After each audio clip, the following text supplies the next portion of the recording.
Welcome to Psychology Corner. This is the audio version of Population Collapse, Misinformation and Fearmongering, the Critical Thinking Files. It's getting difficult to tell Elon Musk and Alex Jones apart these days, at least when it comes to their social media posts and intellectual preoccupations, with the mention that Jones seems the more rational one upon closer examination. One subject that's been on both of their minds lately is population migration. But while Jones is mainly concerned about Western populations being intentionally replaced with individuals from the East, an interpretation that, even though it sounds crazy, has many points of evidence in its favor, Musk is afraid that soon there won't be any humans to replace older generations at all, no matter where on Earth they reside. The tech billionaire is posting repeatedly about the so-called population collapse, a belief that links declining birth rates with the inevitable catastrophic result of complete destruction of humanity in a relatively short amount of time.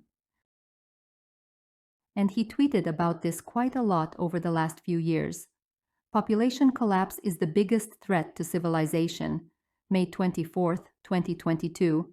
Population collapse due to low birth rates is a much bigger risk to civilization than global warming. August 26, 2022.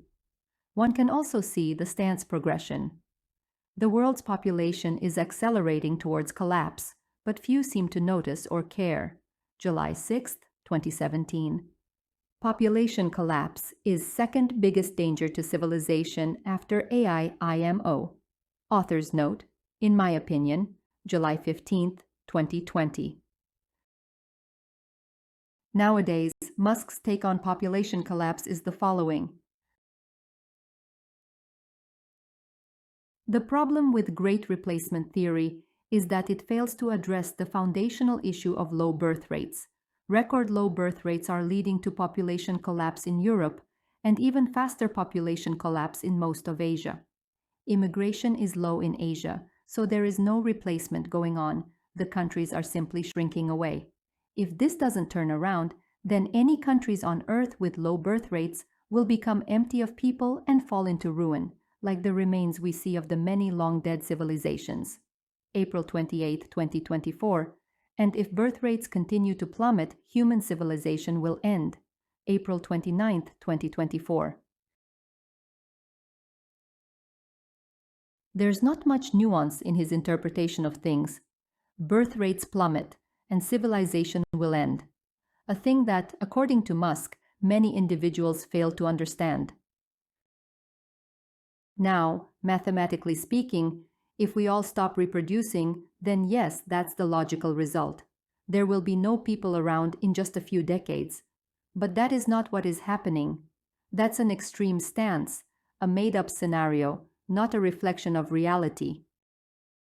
I will briefly explain below why I believe Elon Musk's population collapse alarm is not only irrational and unfounded, but also a reckless and dangerous message to spread at this time. Please note that a comprehensive analysis of the population collapse phenomenon is beyond the scope of this article. The analysis. One of the main premises of the population collapse claim is that the world population is declining severely. This part is simply misinformation and the result of cognitive distortion and bias. While birth rates may have dropped here and there, the overall world population has been growing rapidly over the last 200 years. We're talking about a history of more than 300,000 years, where most of the time there were fewer than 1 million humans on the entire globe.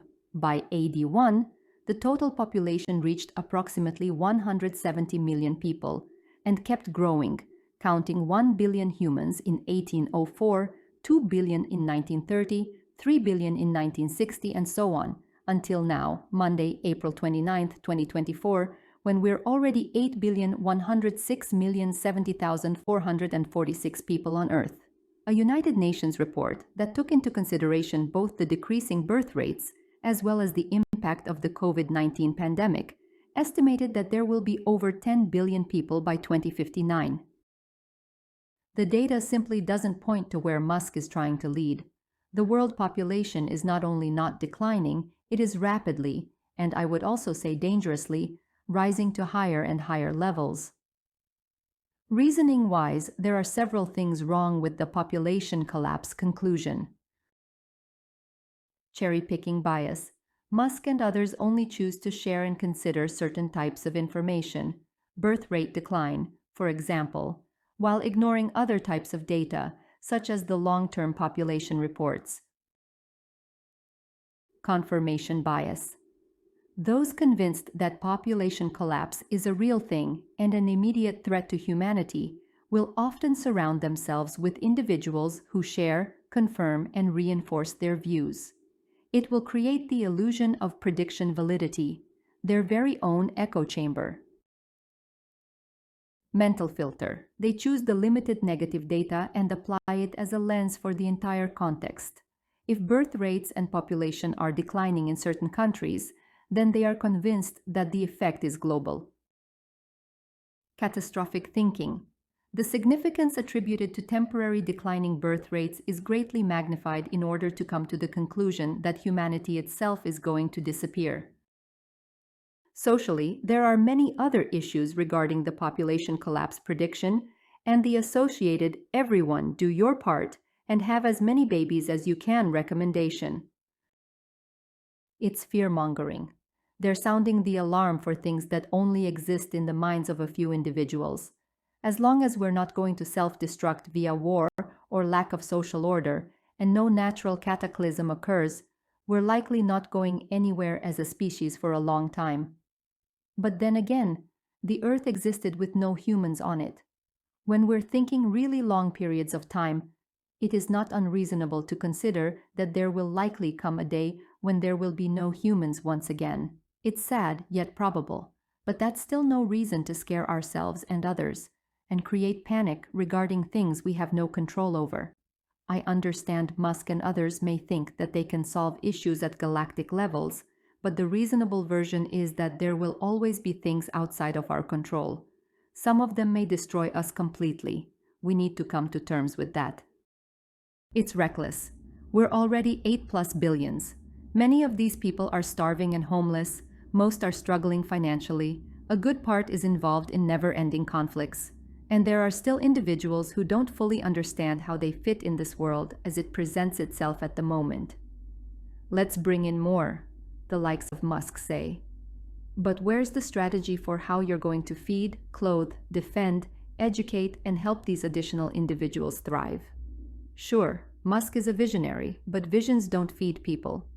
Isn't it easy for one of the world's richest men, not wealthiest, in my opinion though, to yell towards those who can barely survive from 1 month to the next, "Have tons of babies, save the world"? It's dangerous. Imagine people do as Musk and his blind followers say, and the world population grows rapidly. Recent history showed us resources don't follow the same trend, they don't keep up. What will happen civilization-wise when you end up with billions of starving, depressed, or otherwise mentally struggling individuals? Who do you think they'll turn against? How much do you think they'll love humanity and all it has to give? It gave them nothing. Nothing but trouble, that is. Will they protect that world, or hope and even plan for its demise? Individual minds often choose self-destruction in such contexts. Will the collective one choose differently? It's self-serving. Musk is a businessman. He thinks economy before anything else. Sure, he claims it's humanity first, but I have my reasonable doubts.